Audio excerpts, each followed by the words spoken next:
मान लीजिए आप एक वीडियो गेम बना रहे हैं, स्क्रीन पर एक प्लेयर है और आसपास एक एनिमी भी मौजूद है। अब सवाल यह है, क्या गेम इंजन बिना एंगल निकाले ये पता लगा सकता है कि एनिमी सामने है या पीछे? जी हाँ, और इसके लिए यूज़ होता है डॉट प्रोडक्ट। यह हरा वेक्टर प्लेयर की फॉरवर्ड डायरेक्शन को दिखाता है और यह पीला वेक्टर एनिमी की डायरेक्शन को। अभी एनिमी पीछे है, इसलिए डॉट प्रोडक्ट नेगेटिव है। जैसे जैसे एनिमी सामने की तरफ मूव करता है, डॉट प्रोडक्ट की वैल्यू बढ़ने लगती है और जैसे ही वह सामने आता है, गेम इंजन उसे डिटेक्ट कर लेता है। अब हमारे पास दो वेक्टर्स हैं, वेक्टर ए और वेक्टर बी। डॉट प्रोडक्ट का सबसे इंपॉर्टेंट आइडिया है प्रोजेक्शन। सोचिए कि वेक्टर ए की एक शैडो वेक्टर बी पर पड़ रही है। यह नीला वेक्टर उसी प्रोजेक्शन को दिखाता है। जितना बड़ा प्रोजेक्शन होगा उतना बड़ा डॉट प्रोडक्ट होगा।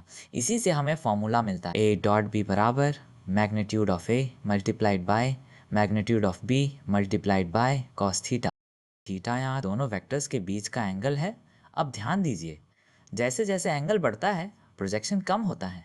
90 डिग्री पर प्रोजेक्शन और डॉट प्रोडक्ट दोनों जीरो हो जाते हैं और 90 डिग्री से बड़े एंगल पर डॉट प्रोडक्ट नेगेटिव हो जाता है। याद रखिए, पॉजिटिव मतलब सिमिलर डायरेक्शन, जीरो मतलब परपेंडिकुलर और नेगेटिव मतलब ऑपोजिट डायरेक्शन।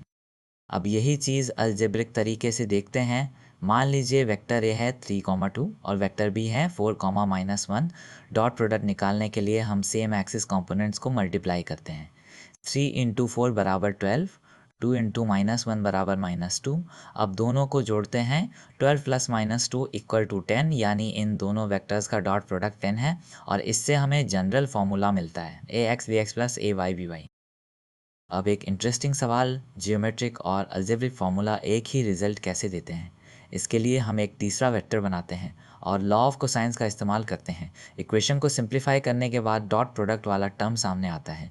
फिर हम वेक्टर्स को कोऑर्डिनेट फॉर्म में लिखते हैं और एक्सप्रेशन को एक्सपेंड करते हैं। अंत में हमें वही टर्म्स मिलती हैं, ax bx और ay by, यानी दोनों फॉर्मूले वास्तव में एक ही मैथमेटिकल आइडिया को रिप्रेजेंट करते हैं। अब पूरे कॉन्सेप्ट को लाइव देखते हैं। ग्रीन वेक्टर फिक्स्ड है, जबकि येलो वेक्टर लगातार बदल रहा है। ऊपर आप डॉट प्रोडक्ट और एंगल की वैल्यू देख सकते हैं। शुरुआत में एंगल छोटा है, जैसे जैसे एंगल बढ़ता है डॉट प्रोडक्ट कम होता जाता है। अब दोनों वेक्टर्स परपेंडिकुलर हैं। यहाँ डॉट प्रोडक्ट बिल्कुल ज़ीरो है। अब एंगल और बढ़ता है, डॉट प्रोडक्ट नेगेटिव हो जाता है क्योंकि दोनों डायरेक्शंस अब एक दूसरे के खिलाफ हैं। फिर हम वापस आते हैं, डॉट प्रोडक्ट दोबारा पॉजिटिव हो जाता है और जब दोनों वेक्टर्स पूरी तरह अलाइन हो जाते हैं, डॉट प्रोडक्ट अपनी मैक्सिमम वैल्यू पर पहुंच जाता है। अब देखते हैं इसका रियल वर्ल्ड यूज़। यह प्लेयर है और यह उसका field of view. Game engine को तय करना होता है कि कौन सा एनिमी दिखाई देगा।